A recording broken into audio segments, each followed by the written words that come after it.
नमस्कार, news nation digital के हमारे इस खास एपिसोड खबरें दुनिया की में आपका स्वागत है। मैं हूं सुमित कुमार दुबे। करीब 4 साल पहले बड़े जोर शोर के साथ यूक्रेन को रूस के खिलाफ जंग के लिए खड़ा करने वाला अमेरिका अब इस जंग के लंबे खिंचने से हांफने लगा है। अमेरिकी प्रेसिडेंट डोनाल्ड ट्रंप किसी भी सूरत में इस जंग को खत्म कराना चाहते हैं और उनकी इसी जिद ने ब्रिटेन, फ्रांस और जर्मनी जैसे उनके यूरोपीय साथी मुल्कों को परेशानी में डाल दिया है। वहीं यूक्रेन के प्रेसिडेंट ज़ेलेंस्की के होश उड़े हुए हैं, क्योंकि ट्रंप जिन शर्तों पर जंग खत्म कराना चाहते हैं उनके मुताबिक यूक्रेन को अपनी जमीन रूस को सौंपनी पड़ेगी और एक तरह से यह रूस की जीत होगी। यूक्रेन में रूस के साथ चले आ रहे इस 4 साल पुराने खूनी संघर्ष को खत्म करने की कोशिशें एक ऐसे मुकाम पर पहुंच गई हैं जहां अमेरिकी प्रेसिडेंट ट्रंप की भारी बेचैनी ने इस पूरी प्रक्रिया को काफी जटिल बना दिया है। जबकि यूक्रेन के प्रेसिडेंट ज़ेलेंस्की अपनी जमीन और भविष्य की सुरक्षा को लेकर बेहद सतर्क और सशंकित है। यूरोपीय देशों को लग रहा है कि ये न सिर्फ यूक्रेन का बल्कि इस पूरे महाद्वीप की सुरक्षा पर एक बहुत बड़ा सवाल है। 10 दिसंबर को ट्रंप ने फ्रांस, जर्मनी और ब्रिटेन जैसे मुख्य यूरोपीय लीडर्स के साथ फोन पर बातचीत की। लंबी बात हुई जिसमें उन्होंने साफ साफ कह दिया कि वो अब सिर्फ इस तरह की मीटिंग से बेहद परेशान हो चुके हैं और उन्हें तुरंत कोई ठोस कदम उठाने चाहिए, क्योंकि उनका मानना है कि इस जंग को क्रिसमस तक खत्म किया जा सकता है। लेकिन दोनों पक्षों की हिचकिचाहट इसे रोक रही है।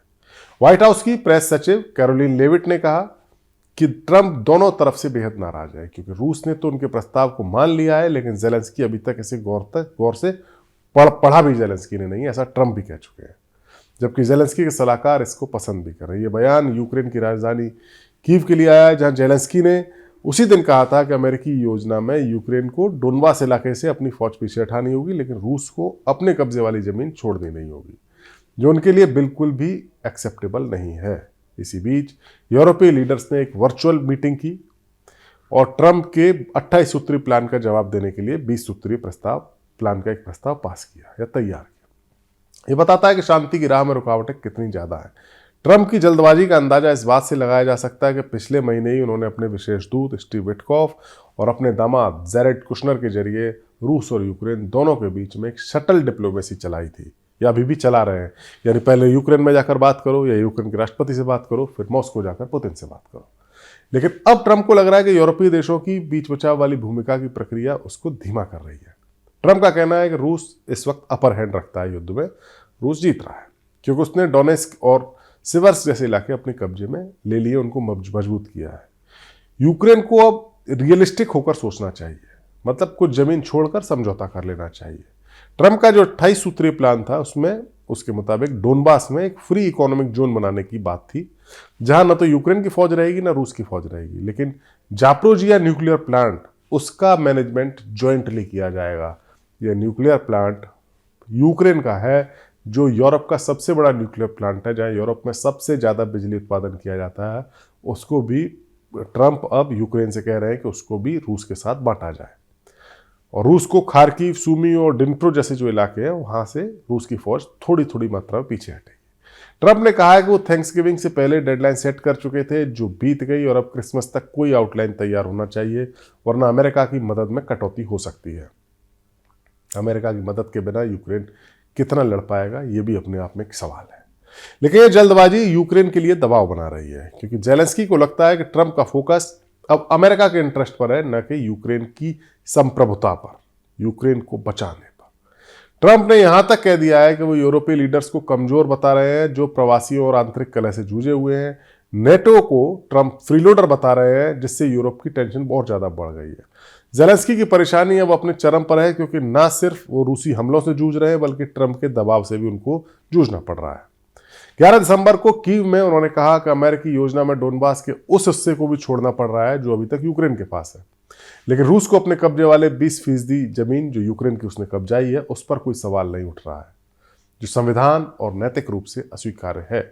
ज़ेलेंस्की ने जोर देकर कहा कि अगर कोई समझौता होता है तो वो निष्पक्ष होना चाहिए, मतलब दोनों पक्ष समान रूप से पीछे हटें, समान दूरी में पीछे हटें, और डोनबास पर शासन कौन करेगा इसकी कोई साफ योजना आई ही नहीं है।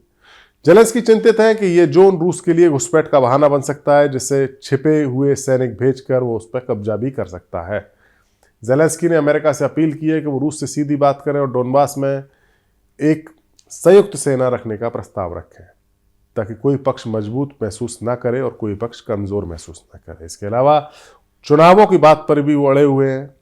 कहा गया है कि युद्ध के दौरान मतदान कानूनी रूप से रोका गया, ये ट्रंप का कहना है, लेकिन अगर युद्ध विराम हो गया तो 60 से 90 दिनों के बीच में चुनाव हो सकते हैं, जहां यूक्रेन के लोग खुद तय करेंगे कि क्या ये समझौता उन्हें स्वीकार करना है या नहीं।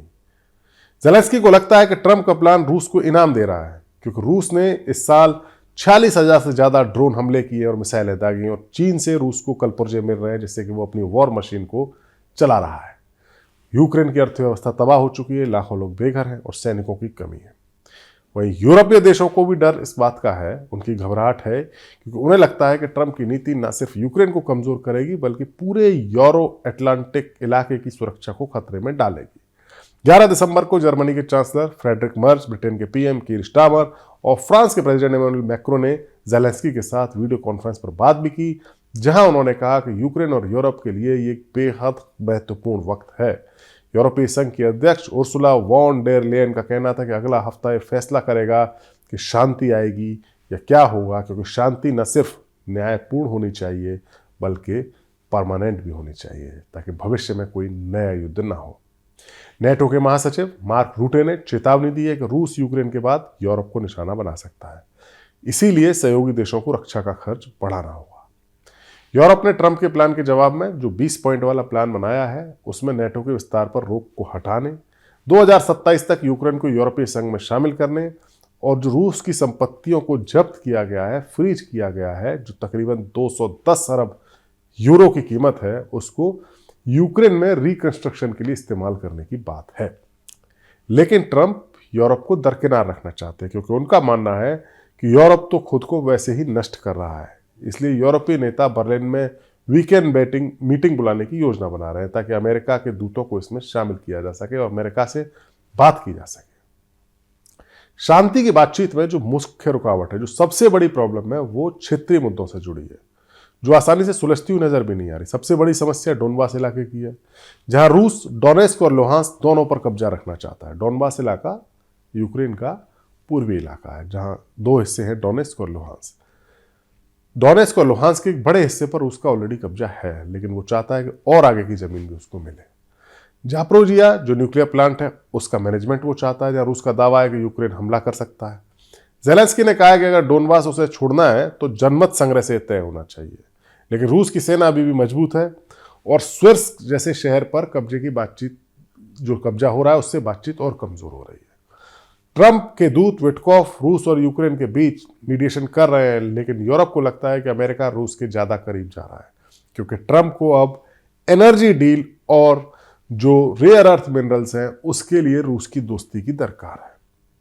जानकारों का कहना है कि बिना यूरोपीय फौजों की मौजूदगी से कोई समझौता टिकेगा ही नहीं, क्योंकि रूस तीसरे आक्रमण की योजना भी बना सकता है। पहला आक्रमण क्रीमिया का, दूसरा ये जो फरवरी 2022 में हुआ, और अगर शांति होती है तो उसके बाद एक तीसरा आक्रमण भी रूस कर सकता है।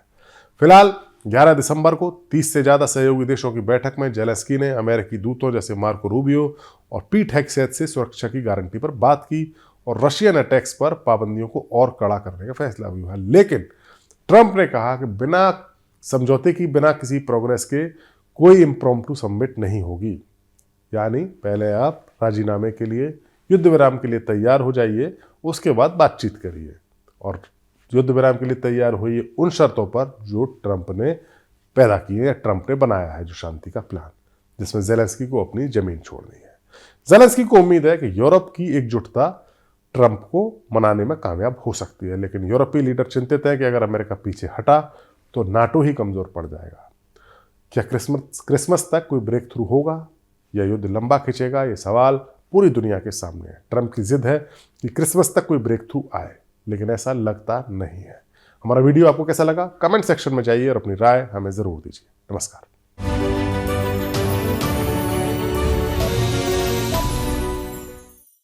आपके मोबाइल पर तुरंत आएगी ब्रेकिंग न्यूज।